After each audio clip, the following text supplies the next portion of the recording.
घर में किस तरह जा रहे हैं और घर गुजर के किस तरह वो गंदे पानी गटर के गंदे पानी के ऊपर से गुजर के वो अपने घर में जा रहे हैं, कोई इस तरह के मामला भी हैं? हाँ जी बिल्कुल, ये देख लो ना, पानी खड़ा हुआ है सारा है और मुश्किल से हम जाते आते हैं, मुश्किल से सारा काम हो रहा है। अस्सलाम वालेकुम, क्या नाम है जी आपका? शराद महबूब।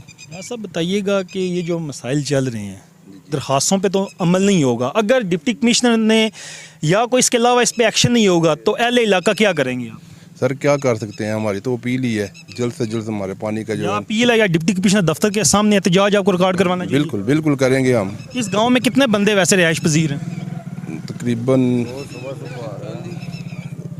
300 घर होगा, जी जी 600-700 बंदा है। 600-700 बंदे। ठीक है, फिर आप ना अल्टीमेटिव दे दें, अगर यहाँ पे इम्प्लीमेंट नहीं होता तो सारे आप फिर डिप्टी कमिश्नर दफ्तर के बाहर एहतजाज करें। जी बिल्कुल इंशाल्लाह करेंगे हम। देखें जी, आपने अहले इलाका की गुफ्तगू सुनी, कैमरामैन मेरे साथ थोड़ा सा आ सके, मैं आपको सारा समझाता हूँ कि ये वो पानी है, यहाँ से सारा गंदा गटर का सीवरेज का